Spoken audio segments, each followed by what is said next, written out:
Hi, I'm Annika Speer. I'm a professor in the Department of Theater, Film, and Digital Production at University of California Riverside.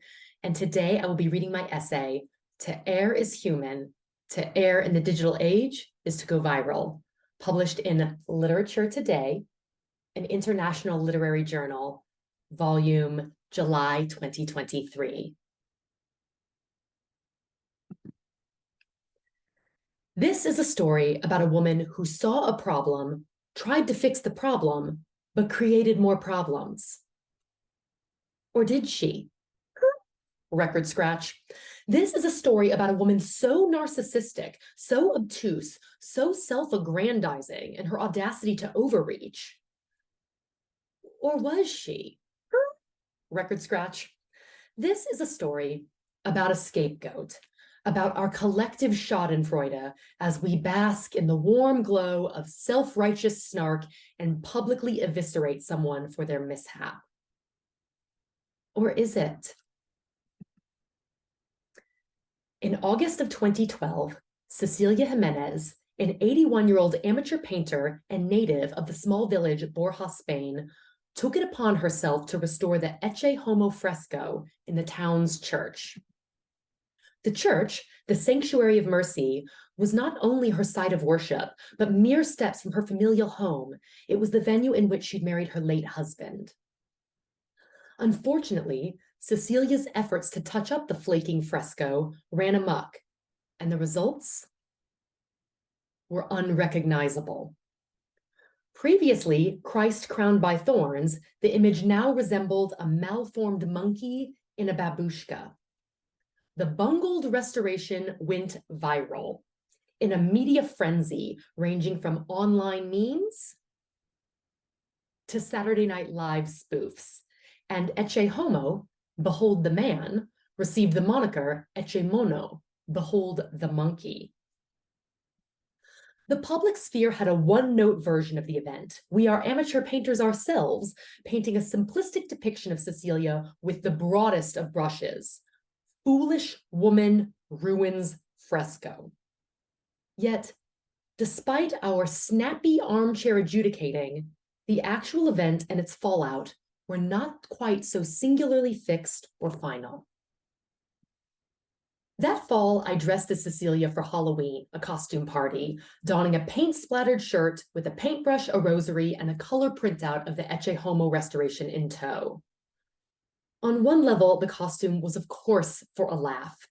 It was a silly nod to anyone who got the reference to this recent pop cultural zeitgeist. On another level, I was endlessly charmed by Cecilia's bumbled attempt, enamored with her proactive spirit and can-do attitude. Her flawed restoration felt like a relatable metaphor for anyone who has ever seen their best intentions go sharply awry. Plenty of other internet memes tackle this chasm between intention and reception in less of a pile-on and more of a shared fellows in failure camaraderie. See, for example, expectation versus reality, or how it started versus how it's going. Although a passing anecdote for many, Cecilia's flubbed fresco parked itself in my brain and heart. I made the Ecce Homo my computer's desktop wallpaper, where I saw it every day and smiled. A graduate student at the time, I was doing ample flailing and failing myself. My sister Becca shared my enduring fondness for the painting, and over a decade later, we traveled together to Borja. We met Cecilia and her family, visited the sanctuary, and interviewed numerous visitors to gather their perspectives of the infamous art piece. We were curious about people's initial interpretations and how those opinions may have shifted over time. Now a tourist attraction, the painting has been shielded by a thick layer of protective plastic. Paradoxically, it is the very damage of the original that transformed the otherwise unnoteworthy artwork into the golden goose it is today. What was once a humiliating blunder for Cecilia, her family, the church, and the town became a source of social and financial capital, raising money for various charitable organizations in Borja, including the care home in which Cecilia and her son currently reside. As Cecilia's niece Marisa informed us over beers at a pub in the town center, the fresco fiasco and its aftermath felt fated for their family. Her beloved aunt led a difficult life. Cecilia lost her oldest son to muscular dystrophy, and her younger son is nonverbal, severely debilitated by cerebral palsy.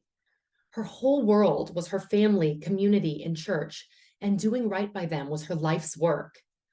The painful drama surrounding the restoration, its international media maelstrom, and the positive outcomes that eventually ensued seemed an allegory for her aunt's lived experience. Cecilia took life's difficulties and made them beautiful in unexpected ways. Now 92, Cecilia suffers from dementia and has, Marisa told us, blessedly forgotten all the public indignity she once endured.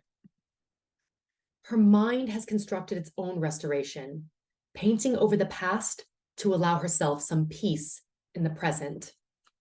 Gently lift the needle, flip the record to the B side. A story is all in the telling, and what constitutes a mistake is no exception. For me, the Ecce Homo restoration is about how one person armed with a palette of paint and good intentions can inspire imagination and perspective. It is not lost on me that Cecilia made her misstep in the aptly named Sanctuary of Mercy. How difficult it can be for us to show mercy to ourselves and others.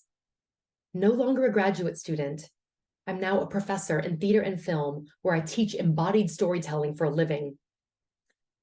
And the Ecce Homo image has since migrated from my desktop wallpaper to my keychain, a persistent presence in my day-to-day life. While much has changed in the past decade, a reliable constant is that I continue to do plenty of my own flailing and failing. Recently, a colleague and I began co-producing an annual departmental event, The Audacity of Failure, with the express mission of helping our students take risks, embrace their errors as learning opportunities, and fail forward. I think often of how I might channel my inner Cecilia Jimenez and encourage my students to do the same. May we all spin our errors into unexpected forms of art. To err is human. To err in the digital age is to go viral, to experience an avalanche of memes and mockery, but to maybe, just maybe, uplift moods, change minds, and find mercy. Thank you.